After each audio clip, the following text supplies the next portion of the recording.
Today I'm going to explain about cell and it's structure.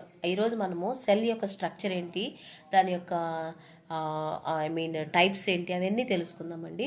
First, what is cell? Cell అంటే ఏంటి? Cell is the basic structural and functional unit of the organism. నేను by mistake అక్కడ cell అని పడింది. So మన organisms అన్నీ కూడా సెల్స్తోనే తయారవుతాయండి. అందుకే స్ట్రక్చరు సెల్తోనే, మన బాడీ ఫంక్షన్ కూడా సెల్తోనేనమాట. మరి హూ డిస్కవర్డ్ సెల్ ఫస్ట్? ఎవరు సెల్ని కనుక్కున్నారంటే చూడండి, రాబర్ట్ హుక్ అండి. 1665లో Robert Hooke he discovered cell. ఎక్కడ కనుక్కున్నాడు? In the cork of oak tree. Cork is dead tissue అనమాట. కార్క్ అంటే ఏంటో మీకు తర్వాత సెకండరీ గ్రోత్ అలా వచ్చినప్పుడు మీకు ఖచ్చితంగా చెప్తానండి. సో ఆ కార్క్ యొక్క ఆ ప్లాంట్ యొక్క కార్క్లో ఇది కనుక్కోవడం జరిగిందనమాట ఈ సెల్ని.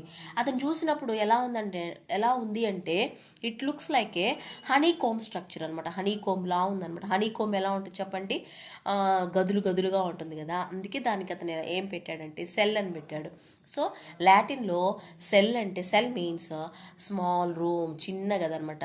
So cork is dead tissue కాబట్టి అదంతా కూడా ఎంటీగా ఉందన్నమాట. నెక్స్ట్ ఆయన ఒక డెడ్ టిష్యూలో ఒక సెల్ని కనుక్కున్నాడు. So who discovered first living cell? ఎవరు లివింగ్ సెల్ని ఫస్ట్ టైం కనుక్కున్నారు అంటే యాంటోనీ వాన్ లీవెన్హాక్. ఈయన ఎక్కడ చూశాడు సెల్స్ని అంటే పాండ్ వాటర్లో, సలైవాలో, బ్లడ్లో, వీటన్నిటిలోనూ ఈయన లివింగ్ సెల్స్ని చూశాడనమాట. సో మనం ఏం తెలుసుకోవాలంటే సెల్ని ఫస్ట్ కనుక్కున్నది ఎవరు అంటే you have to write Robert hook.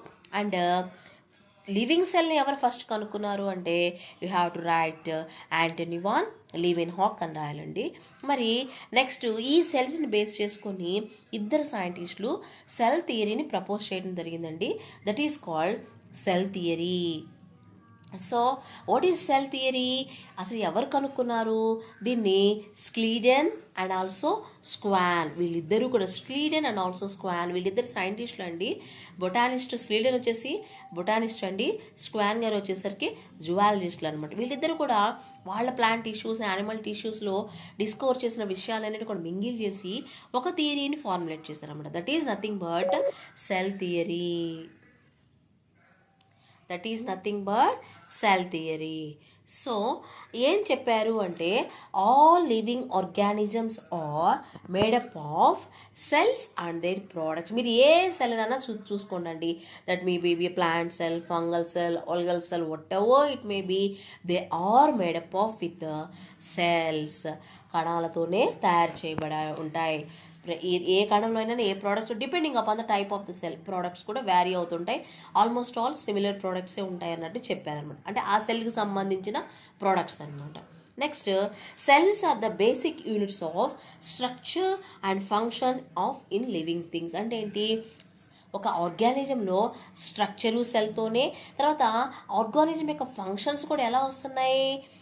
కేవలం సెల్స్ పెర్ఫామ్ చేసేటువంటి ఫంక్షన్స్ వల్ల. మీరు రెస్పైర్ అవుతున్నారు అంటే because of the cells in the lungs ఉన్నటువంటి సెల్స్ వల్ల, లివర్లో ఉన్నటువంటి సెల్స్ వల్ల liver it is doing it's functions అలా అనమాట. సో వీళ్ళిద్దరూ చెప్పినటువంటి స్క్లీడెను స్క్వాను చెప్పినటువంటి థియరీకి ఒక న్యూ థింగ్ని యాడ్ చేసి నెక్స్ట్ రుడాల్ఫ్ వర్షా ఆర్ రుడాల్ఫ్ విర్షో ఆయన ఒక న్యూ థియరీని ప్రపోజ్ చేశారండి. దాన్నే ఏమంటారంటే మోడర్న్ సెల్ థియరీ. ఇదిగోండి, ఈయనే రుడాల్ఫ్ విర్షా అనమాట. ఈయనేమని చెప్పారంటే new cells develop from the division of pre existing cells. అంటే క్రొత్త కణాలు. ఇప్పుడు సెల్ నుంచి న్యూ సెల్స్ అనేవి ఎక్కడి నుంచో రావండి, ఆ ఉన్న సెల్లే టూగా డివైడ్ అవుతుంది. అదే మనం బైనరీ విజన్ అని, మైటోసిస్ అని ముందు లెసన్స్లో మనం తెలుసుకుందాం. So pre existing cells means already ఉన్న సెల్ నుంచే వీఆర్ గెటింగ్ న్యూ సెల్స్ అని చెప్పి. సో ఇప్పుడు ఈ మోడర్న్ సెల్ థియరీ ఏమని చెప్తుంది ఫైనల్గా? All living organisms are made up of with cells and their products.